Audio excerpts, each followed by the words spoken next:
Krrish 4, writer उत्कर्ष Mishra, anchor Nitin Dahiya. Krishna के सपने और डायरी का सच।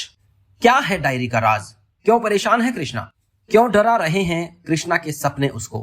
हेलो दोस्तों, मैं नितिन आपका स्वागत करता हूं पॉलीग्रेड स्टूडियोज में।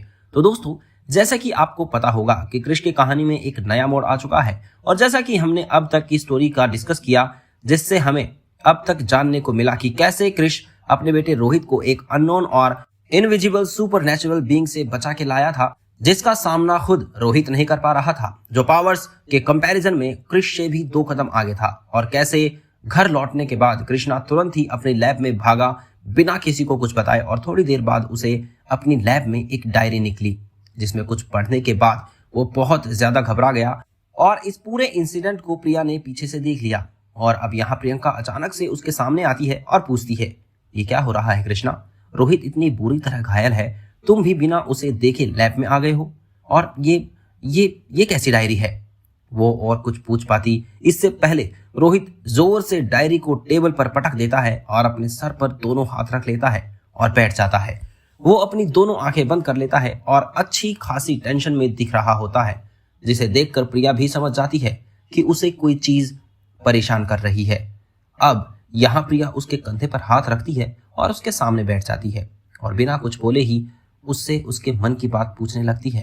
कृष्णा समझ जाता है कि उसकी परेशानी की वजह से प्रिया भी परेशान हो रही है। वो प्रिया के हाथ पर हाथ रखता है और कहता है, मुझे कुछ समझ नहीं आ रहा प्रिया, मैंने कभी नहीं सोचा था कि ऐसा कुछ सच में होगा।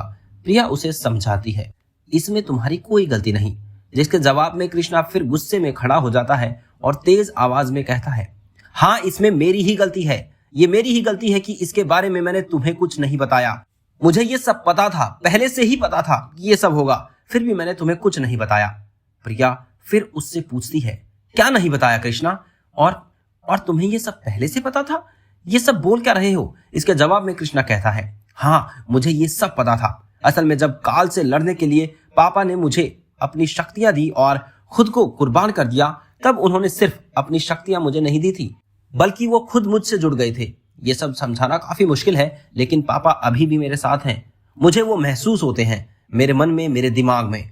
शुरुआत में मुझे भी ये सब सिर्फ पापा की याद जैसा लगता था कि शायद मैं उन्हें याद करता हूँ, इसीलिए मुझे ऐसा महसूस होता है।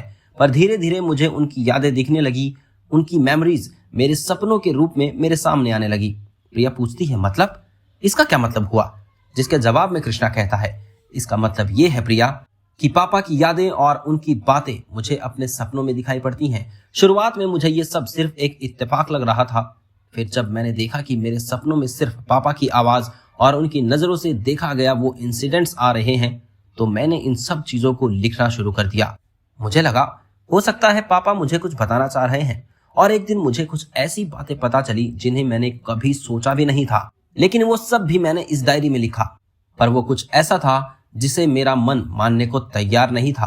मैं यकीन नहीं कर पा रहा था कि ये कभी हकीकत बनकर मेरे सामने भी आएगा, पर आज जो हुआ उसके बारे में पहले से ही जानता था। अब आखिर कृष्णा ने अपने सपने में इस अननोन बीइंग के बारे में क्या देखा था, और क्या क्या था जो उसके पापा ने उसे बताया था, ये सब कुछ जानेंगे बहुत जल्द, क्योंकि अभी तो कहानी का सिर्फ पहला पन्ना ही खुला है। अभी तो कई राज सामने आने बाकी हैं। तो बने रहिए हमारे साथ इस सीरीज में, और हम आपसे मिलेंगे बहुत जल्द इसके नेक्स्ट पार्ट को लेकर। धन्यवाद।